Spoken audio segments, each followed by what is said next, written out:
Hello, I'm Sarah Clark from PLMR. We've just heard that Tim Farron has been elected the new leader of the Liberal Democrats. The Lib Dems experienced a bruising in the last election, with their parliamentary party having reduced from 57 members to 8 members.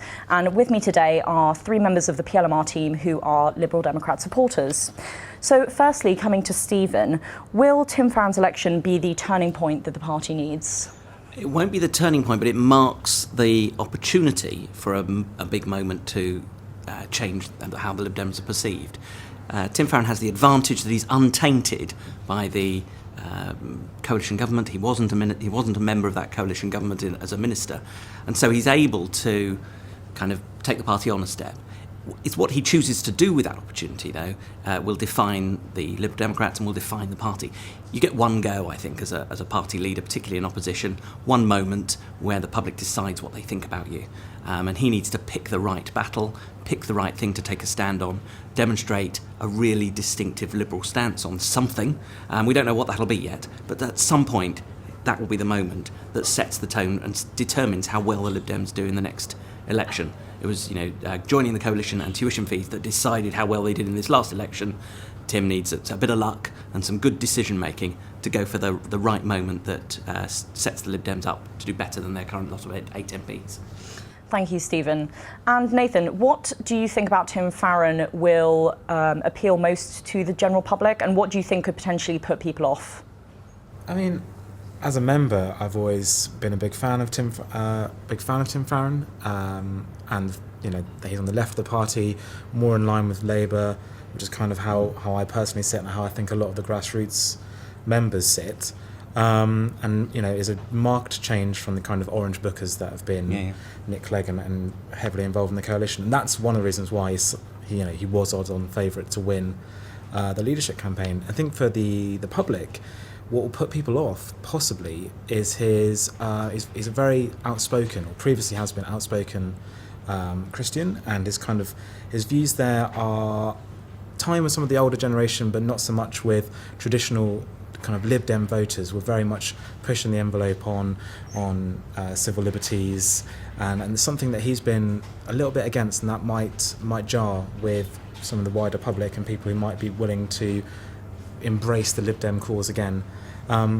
But his real challenge is to kind of differentiate the Liberal Democrats from what's gone before, which hasn't worked out very well at 2015, but also from how Labour are going to be differentiating themselves as they also try to move back into an election-winning position.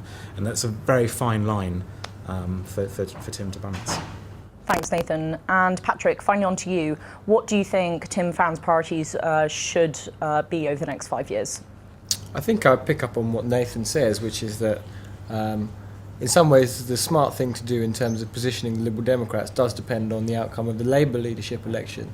And I think we can assume that if Jeremy Corbyn doesn't win that election, and that may be an assumption, but if he doesn't, then it's quite likely that Labour will move towards the centre, and that will free up sort of space to the left for which Tim Farron will fill quite naturally. So I can see him taking strong positions on social housing. I can see him taking strong positions on making a very pro-Europe and pro-immigration debate. And I think those are positions which are really almost unique within British politics at this moment in time. He may not do social liberalism in the same way that Norman Lamb might have done, but there's plenty of space for him to carve a new identity for the Liberal Democrats at a time when a lot of the old grandees of the party have left. There's a new opportunity for a younger generation to come and say something different. You're spot on, and also I think he's a polished performer and could be a really good populist leader. He's a way of probably articulating popular policies and has done well as a rabble-rouser for the Lib Dems, does well at party conference platforms, does well at constituency meetings. He's a good motivator as a leader, and I think that is exactly what the Lib Dems need now. Absolutely. When they are at their absolute lowest. Paddy Ashdown did that for them in the very early days, and Tim Farron will hope to replicate that and do something like that again. Absolutely. I think that's key, actually, because as a party member right now, I wasn't particularly enthused to go door knocking in the general election. And I'm looking for a leader who will actually get me back out on the doorstep. I did lots in 2010, lots for the AV referendum, I've done lots for councils elections before. 2015, I really wasn't wasn't that big a fan, wasn't motivated to go and do it.